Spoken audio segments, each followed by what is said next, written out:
Edmund Burke saw the ultimate test of any political system as effectively the test of time. And he puts this in the kind of language we associate with science. Like Hobbes, he believes in constructing a political system based on empirical observation. But this didn't mean, deriving political ideas from their rational first principles. The kind of science that he was talking about was the science of trial and error. And he believed that human history was just this kind of long running experiment through trial and error. He says the science of constructing a commonwealth, or renovating it, or reforming it, is, like every other experimental science, not to be taught a priori. You know what we mean by a priori. It's just what you know without looking. You know that all bachelors are unmarried. You don't have to do a survey of all bachelors to find that out. You just know it from understanding the meaning of the words. It's just a rational conclusion that you can arrive at just by thinking about it. And John Locke, for example, he believed that natural rights were just that kind of a priori truth. They were self-evident. But Burke says no, it's not abstract reasoning we need, it's looking and experiencing and learning and know-how through trial and error of lived experience. He goes on, nor is it a short experience that can instruct us in that practical science, because the real effects of moral causes are not always immediate, but that which in the first instance is prejudicial may be excellent in its remoter operation. The reverse also happens, and very plausible schemes with very pleasing commencements have often shameful and lamentable conclusions. This is what we sometimes call the law of unintended consequences. Whatever you, as a political actor, or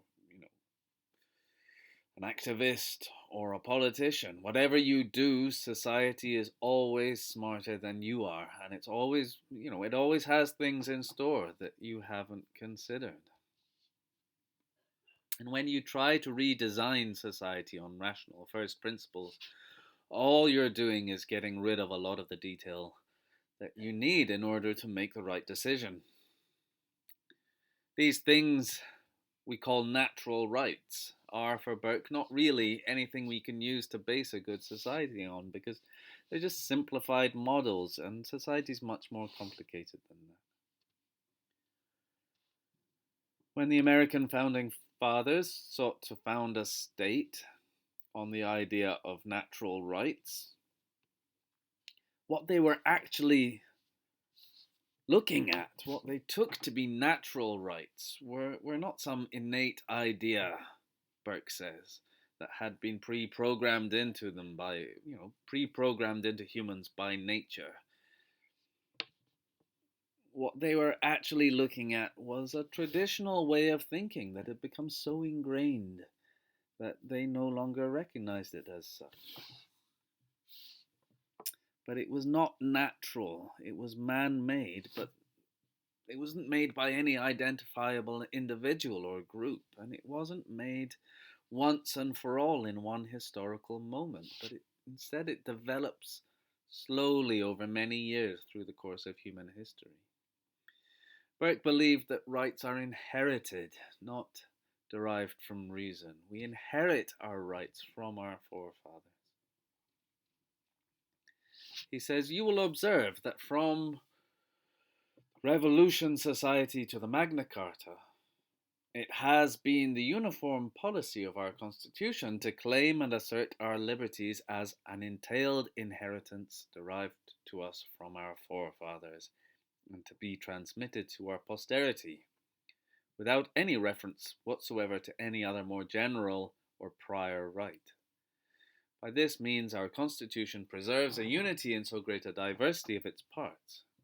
We have an inheritable crown, an inheritable peerage, and a House of Commons, and a people inheriting privileges, franchises, and liberties from a long line of ancestors.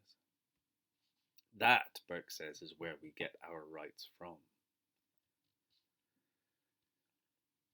Given the dilemma that we've been faced with in previous weeks, do we have natural rights? Are rights granted by the state, or are they inherent within us? Burke would say, well, neither.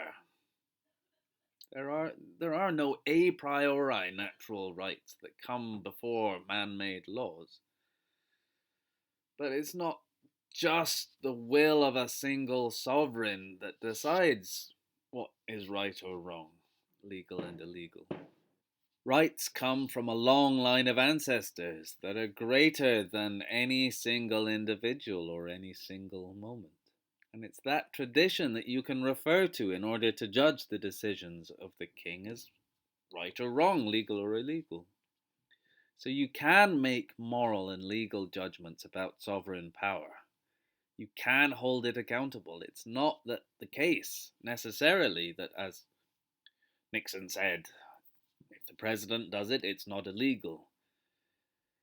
Even if the law is ultimately man-made, it's made slowly over many generations, and it's greater than any present king or president.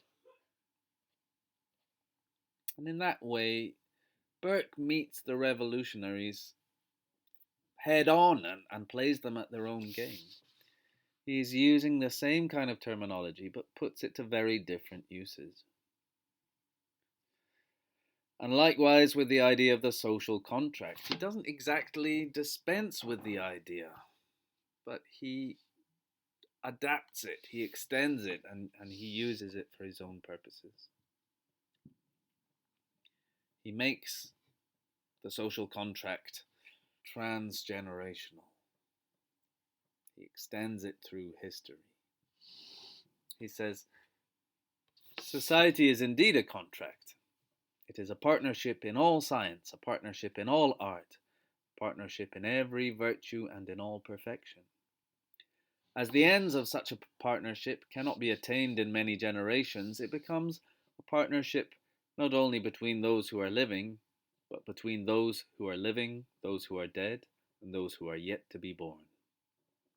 Each contract of each particular state is but a clause in the great primeval contract of eternal society. You don't just have a contract with your fellow citizens beside you at the present time, you have a contract with your forefathers and with the people who come after you, your children and your children's children. And with that inheritance comes certain liberties.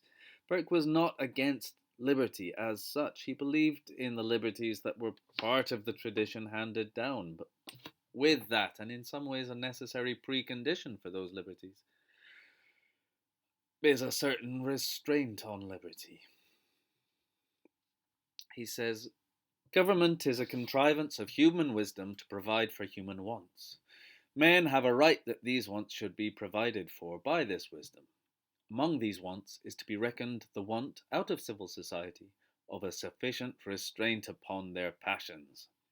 Society requires not only that the passions of individuals should be subjected, but that even in the mass and body, as well as in the individuals, the inclinations of men should frequently be thwarted, their will controlled, and their passions brought into subjection.